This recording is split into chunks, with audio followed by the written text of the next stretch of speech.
تو میں حج کر کے آیا ہے، بیٹے کے لیے اسکارپیو مانگ رہے تھے، لوگ بلا کے لے گئے تھے، ناچیز بھی وہاں پہنچا تھا۔ حاجی صاحب باہر نکلے، 5 بار حج کر کے آئے ہیں، تسبیح کا دانہ ہلا رہے ہیں، کہہ رہے ہیں کہ سمدھی جی میں کسی کی طرح سور کھانے والا نہیں ہوں کہ سمدھی بیٹی کے باپ سے کچھ لوں گا، جو تمہارا چھٹے میسر ہو تم دے دینا، جو ہمارا میسر ہم دے دیں گے۔ ہاں یہ بات یاد رکھیے کہ آپ کا داماد جو ہو رہا ہے، میرا بیٹا وہ انجینئر ہے، وہ ایک اسکارپیو مانگ رہے ہیں، ان کی ڈیوٹی کافی دوری میں ہے، وہ آپ کو دینا ہی پڑے گا، ان کے بغیر شادی نہیں ہوگی، آپ کا معاملہ ہے اور آپ کے داماد کا معاملہ، لیکن ہم کسی کی طرح سور کھانے والے نہیں ہیں کہ بیٹی کے باپ سے کچھ مانگیں گے۔ ہائے ہائے کیا زمانہ ہے، کیا سسٹم ہے۔ میرے بھائیوں شادی بیاہ کو آسان کرو، ٹھیک کرو۔ یاد رکھو بہت سے معاشرے میں لوگ ہیں آج شادی کے لیے ہر ایک کو ہیما مالنی کی پوتی چاہیے، کہتا لڑکی بہت سندر ہونی چاہیے، لمبی ہونی چاہیے، سڈور ہونی چاہیے، پیسہ والا ہونی چاہیے۔ استغفر اللہ، ارے سب تم لوگ سندر لڑکی تلاش رہے ہو تو گاؤں میں کالی لڑکی کہاں جائے گی؟ جو لڑکی کم خوبصورت ہے کہاں جائے گی؟ میرے بھائی اس کو غیر کے ساتھ بھاگنے کے لیے چھوڑ رہے ہو؟ نہیں، نبی نے فرمایا ہے کہ اگر سیرت اچھی ہے، دیندار ہے تو شادی کر لو، اللہ کا وعدہ ہے کہ میں حکم الحاکمین ہوں، کالے کے پیٹ سے خوبصورت بچہ پیدا کر کے دکھاؤں گا اور خوبصورت کے پیٹ سے پولیا مارا ہوا بچہ پیدا کر کے دکھاؤں گا۔ اللہ کہتا میں حکم الحاکمین ہوں، میں چاہتا تو سب کو سندر بنا دیتا، چاہتا تو سب کو ارب پتی بنا دیتا، میں نے ایسا اس لیے کیا ہے ناانصافی نہیں، ایگزام لینے کے لیے، اس لیے خوبصورت چہرے والوں، پیسے والوں گھمنڈ نہ کرو، دولت کا گھمنڈ نہ کرو، نہیں تو رب کہتا ہے کہ میں ناانصاف ہوں، نعوذ باللہ، کہ ہم نے ایسا کر دیا۔ نہیں، میں نے ایگزام لینے کے لیے کسی کو امیر بنا دیا، کسی کو غریب بنا دیا، کسی کو پیسے والے بنا دیا، کسی کو سندر بنا دیا، کسی کو کالا بنا دیا۔ ایک کالے صحابی نبی کے دربار میں آتے ہیں کہ آقا پورے گاؤں میں کوئی اپنی لڑکی کی شادی کرانے کے لیے تیار نہیں، کالا ہے، چہرے میں چیچک کا داغ ہے، بڑی بڑی دانت ہے۔ اللہ کے رسول ایک سیٹ کے گھر میں بھیج دیے، جا کے بیٹھ گئے، سیٹ صاحب باہر نکلے، کہا کون ہو؟ کہا نبی نے بھیجا۔ کیا بات ہے؟ کہا کہ آپ کی خوبصورت بیٹی کو شادی کرنے کے لیے پیغام دینے آیا ہو۔ کہا تم اپنے چہرے کو آئینے میں دیکھا؟ کہا دیکھا۔ کہتا یہاں سے بھاگتا ہے کہ نہیں؟ اٹھ کے بھگا دیتا ہے۔ کیسی لڑکیوں کو تربیت دے رکھا تھا اس زمانے میں۔ خوبصورت لڑکی باہر نکلتی ہے کہ ابا یہ آنے والا کالا ہے، آنے والے کے منہ پہ چیچک کا داغ ہے، ان کو بھیجنے والا محمد مصطفیٰ ہے، اس لیے مجھے اس کالے لڑکے سے نکاح منظور ہے، شادی منظور ہے، میں اسی لڑکے سے شادی کروں۔ ایسی بیٹیاں پیدا کیو کہ کالے لڑکے سے، بدصورت لڑکے سے شادی کے لیے تیار ہو جائے۔ یہ اسلام کا اسپرٹ، ایمان کا تقاضا تھے میری بھائی۔ آج ہم کیسا مسلمان ہو گئے میرے بھائی۔ حضرت ابو دردہ رضی اللہ تعالیٰ عنہ کا نام آپ نے سنا ہوگا، یہ جب مشرک تھا، میری مائیں سن لے، جب ابو دردہ ہندو تھے، مشرک تھے، تو ابو دردہ نے اپنی بیٹی کو کنویں میں گرا کے پتھر مار کے سنسار کر دیا تھا۔ یہ قیس بن عاصم تھے کہ اپنی خوبصورت بیٹی کو زندہ گاڑ دیا تھا، بھاگ آیا، بعد میں صحابی ہو گئے قیس بن عاصم۔ مسجد نبی میں نبی نے کہا جس نے 3 بیٹی کی شادی کرائی اور اچھے گھرانے میں شادی کرا دی، پرورش کر کے، ان باپ کے لیے جنت واجب ہے۔ یہ سننا تھا، صحابہ تو خوش تھے، لیکن قیس بن عاصم، حضرت ابو دردہ رو رہے تھے زور زور سے۔ نبی کائنات پیٹ کو تھپتھپانے لگے کہ قیس کیوں رو رہے ہو؟ ابو دردہ کیوں رو رہے ہو؟ حضرت ابو دردہ کہنے لگے اللہ کے رسول میں اپنی بیٹی کو کنویں میں گرا کے پتھر مار مار کے سنسار کر دیا تھا، اللہ مجھ کو معاف کرے گا کہ نہیں؟ قیس بن عاصم رو رہے تھے، کہا جب میں ہندو تھا، مشرک تھا، تو اپنی خوبصورت بیٹی کو زندہ گاڑ دیا تھا۔ جب گاڑنے کے لیے میں گڈھا کھود رہا تھا، کپڑوں میں جب گرد غبار لگ رہا تھا، وہ ننھی منھی بیٹی صاف کر رہی تھی کہ آقا کیوں پریشان ہے، پھر بھی میں نے اپنی بیٹی پہ رحم نہیں کیا۔ آقا میں زندہ بیٹی کو گاڑ کے بھاگ آیا تھا، وہ بچی چلا رہی تھی، یا باتا اے میری ابا، لگتا ہے کہ آج بھی میری بیٹی کی آواز میری کانوں میں آ رہی ہے۔ آقا اس بیٹی کو زندہ گاڑ دیا تھا، آج میں مسلمان ہو گیا ہوں، اللہ مجھ کو معاف کرے گا کہ نہیں؟ نبی کائنات نے دلاسا دیا۔ حضرت ابو دردہ کی بیٹی اسلام قبول کرنے کے بعد खूबसूरत बेटी है। निकाह का पैगाम लेके आ गए अमीर मुआविया। ये कौन थे? हजरत अली के बाद खलीफतुल मुस्लिमीन थे अमीर मुआविया रज़ियल्लाहु ताला अन्हु। इनका छोटा बेटा यजीद का छोटा भाई बड़े खूबसूरत थे, प्रधानमंत्री का बेटा था। अमीर मुआविया खुद निकाह का पैगाम लेके अबू दरदा के घर आ गया। कहा अबू दरदा तुम्हारी बेटी को देखने के लिए आया हो। कहा क्यों? कहा अपनी छोटी बेटा शहजादा से ब्याह कराने के लिए। हजरत अबू दरदा कहते हैं अमीर अल मोमिनीन मैं मीडियम क्वालिटी का आदमी हूँ, आप देश का प्रधानमंत्री है, आपके बेटा से मैं शादी कराना जायज नहीं समझता, नहीं कराऊंगा। अमीर मुआविया हक्का बक्का हो गए। तो नाश्ता पानी तो हुआ, लेकिन शादी तुम अपनी बेटी की किन से कराओगे?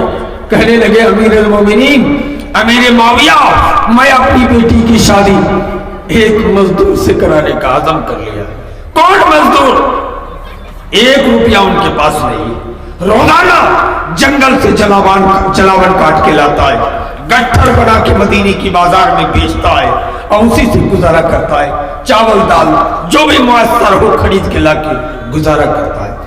कोई बेटी का बाप जो कह सकता है कि मेरी बेटी पढ़ी लिखी है, खूबसूरत है, होशियार है, पागल नहीं है, मैं मालदार हूं, लेकिन अपनी बेटी की शादी एक मजदूर लड़के से करा दिया हूं इस बुनियाद पर कि वो दीनदार है? नहीं मिलेगा। कहते खाली लड़के का बाप जालिम है। अरे लड़के का बाप तो जालिम है ही, इससे बड़ा जालिम ये भी है। 450 बारात ले आए, 45 मौलवी मौजूद हैं। निकाह पढ़ाते समय कहते हैं कि लड़की के पास निकाह पढ़ाने के लिए जाना जायज नहीं है, हदीस से साबित नहीं है। लड़की का बाप बोल दिया यहीं पे निकाह पढ़ा। निकाह में कहते हैं ज्यादा इधर उधर मत बोलो, कबूल पढ़ा दो और उसके बाद हाथ उठा के भी दुआ नहीं करनी है, जो नबी ने किया था वो करना। बड़ी अच्छी बात, आप शरीयत के मुताबिक अमल कर रहे हैं। और ये 450 बारात किस हदीस के मुताबिक है? सबका मुंह काला हो गया। ये कौन शरीयत है? नबी कायनात की शरीयत में बारात नाम की कोई चीज नहीं है। हुजूर के दौर में शादी हो रही है, नबी ने एक लड़के को बुलाया, कहा शादी करना चाहते हो? कहा जी हाँ। कहा लड़की देखे हो? कहा नहीं देखे है। कहा जाके देख के आओ। देख के आया, कहा हुजूर लड़की पसंद है। इससे साबित हुआ कि शादी करने की नियत से लड़का का लड़की का देखना जायज है। अब तकरीर सुन चुके होंगे, बांग्लादेश के मशहूर आलिम मौलाना अब्दुल रज़्ज़ाक बिन यूसुफ कहते हैं कि लड़की के साथ जो जीजा या उनका दादा या उनका बाप या उनका चचा तो देखने गया, सब जानी है, ज़िनाकार है, इनको कोड़ा लगाना होगा। क्यों? शरीयत में है कि जो लड़का शादी करेगा वो शादी की नियत से देखना जायज है। नबी ने पूछा देखे हो? कहा देख लिया। नबी ने लड़की के बाप से बुलाया और कहा कि इस लड़के से तुम शादी कराना चाहते हो अपनी बेटी?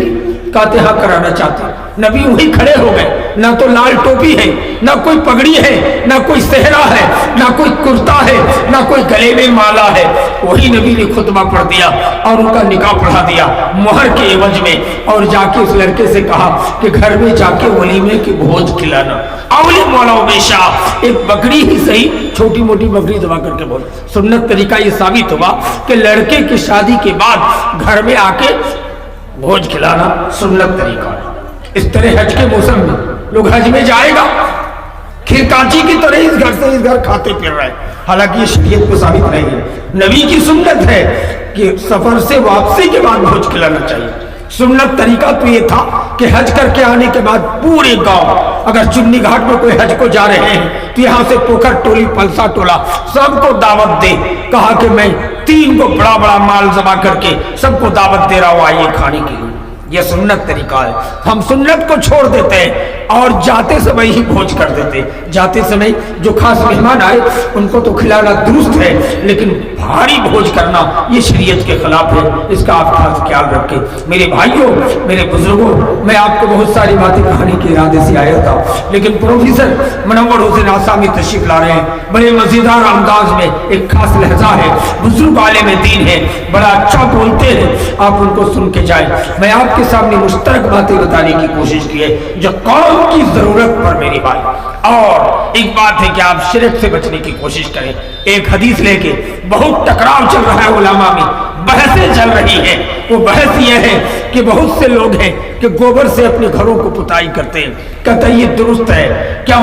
बालू का रेत है, इसके फट जाने का डर है, इसलिए गोबर से पुताई करते हैं। लेकिन हम लोग के उस्ताद अल्लामा डॉक्टर इब्राहिम मदनी जो जामिया सल्फिया बनारस के उस्ताद हैं, आज भी जिंदा है, पढ़ा रहे हैं। उन्होंने लिखा है बड़े बड़े आलिम के हवाले से, इमाम इब्न तैमिया के हवाले से, कि गोबर से पुताई करना भी शिर्क में शामिल है। कहा क्यों? अगर कोई कहे कि मैं मूर्त का पूजा नहीं करता हूँ, मस्जिद के कोने में रख सकता हूँ कि नहीं, तो रखना जायज नहीं होगा। इसी तरह गोबर, अगरचे हमारी नियत नहीं है, लेकिन गोबर दूसरे के मुशाबे है। वो लोग तबर्रुक समझ के अपने भगवान या ऋषि के हुक्म के मुताबिक पुताई करते हैं, इसलिए हम उससे अपने घरों को पुताई करने से बचे। अब बचने की जसारत करें मेरे भाइयों। नए नए फतवे की बहार आई है, रंग बिरंग का फतवा है, अभी नया फतवा आएगा, सुना है आप, सुने, सुन करके आपको गुस्सा आ जाएगा। नया फतवा है कि कब्रों पे मिट्टी देना ये भी बिदअत है, और अच्छे लोगों ने कहा कि जायज नहीं है, उससे अच्छे लोगों ने कहा है कि जरूरी नहीं है। कहा जनाजा पढ़ के चले जाओ। अरे क्या क्या उठाओगे, क्या क्या काम करोगे? मेरे भाइयों दोस्तों, सब कुछ उठ रहा है, दिन ब दिन खातिमा हो रहा है। शरीयत के नाम पर, हदीस के नाम पर शरीयत के साथ भी नारवा सलूक किया जा रहा है। कुछ इलाके में दस्तूर चला था कि मस्जिद के मेहराब के अंदर इकामत पढ़ी गई है, लेकिन अब सुतरा लगाना पड़ेगा। सुतरा माने नमाज के सामने कोई खूंटी की तरह सामान रख देना, बगैर सुतरे के नमाज नहीं पढ़ते हैं। मेरे भाइयों, कुछ लोग लकड़ी का इतना बड़ा बड़ा काट कर सुतरा मस्जिद के सामने रखवा दी, और जब जुमा पढ़ने दाखिल होते हैं तो एक इतना बड़ा लकड़ी जेब में रख लेते हैं। तो जो फर्ज पढ़ते हैं तो इमाम का सुतरा पूरा पब्लिक का भी सुतरा है, वो हो गया, लेकिन सुन्नत पढ़ने के लिए अपने अपने सामने काट का सुतरा रख के अल्लाह अकबर सुन्नत शुरू कर दिया। जब मैं देखा तो मस्जिदों से सुतरा निकलवा के जलाने का काम किया। मैंने कहा कि कोई मौलवी इसको जायज करार दे, इससे बढ़ के दुनिया में कोई बिदअत नहीं। कहा क्यों? नबी के दौर में, साहबा के दौर में, इमामों के दौर में ये सुतरा बना के मस्जिद में नहीं रखा गया है। सुतरा का एहतमाम जितना साहबा ने किया है उतना हम करेंगे, उससे ज्यादा इस्लाम समझने की कोशिश नहीं करेंगे। जितना नबी के साहबी ने समझा है उतना ही समझेंगे। लेकिन कौन माई का लाल है जो दिखा सकता है कि नबी और साहबा के दौर पे लकड़ी का कट के सुतरा मस्जिदों पे नहीं रखा गया? तुम कौन होते हो रखने वाले? मैंने उसकी सख्त खंडन की है कि कोई दलील दे कि नबी, साहबा, ताबीन, इमाम, बुजुर्गानी दीन के दौर पे मस्जिदों में सुतरा लगा। ये कौन पेशा है? हर एक के सामने सुतरा रख के मस्जिदों में नमाज पढ़ी जाती है। मस्जिद की दीवारें किस लिए बनाई गई थी? इसलिए मेरे भाई, इस तरह गलत फतवे से बचने की कोशिश करें। अगर कोई मामला पेश आए, आलिमों को जमा करके मसले को हल कराने की कोशिश करें। और मैं आपको बताना चाहता हूँ कि मदरसा इस्लाहुल मुस्लिमीन जिस मदरसे काफी पुराना है, यहाँ काफी दिनों से मेरा आना जाना है, हर जलसों में मैं आता हूँ। मैं आपको एक पैगाम देके जाना चाहता हूँ। मदरसा इस्लाहुल मुस्लिमीन के आसपास पलसा टोला, पोखर टोली, जामा पाड़ा, चुन्नी घाट, इनके अगल में बगल में महेशवा है, सोनापुर है, सिमोनिया है।